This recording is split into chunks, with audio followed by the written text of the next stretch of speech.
In this video, we're going to look at how to create new workflows in CMYUK. So the first thing I'm going to do is I'm going to go to the three dots here.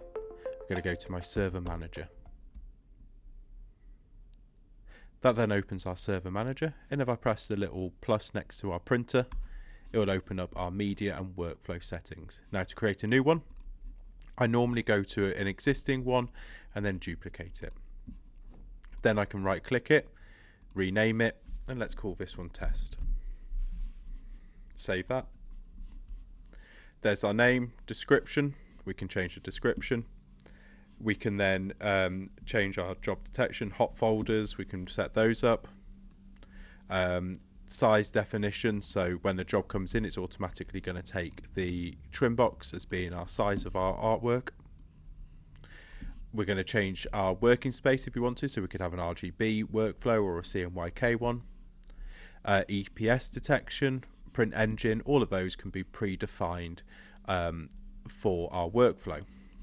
Then we can go through our layout options as we would normally do in our editing setup.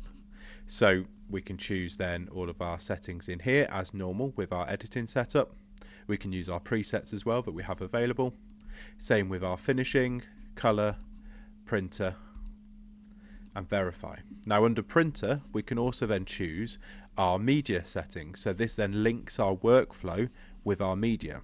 So for example, this one's going to go on production, and that's now saved. So if I save that, that's now our new workflow. Now if I shut down the server and import a job, let's go for that one,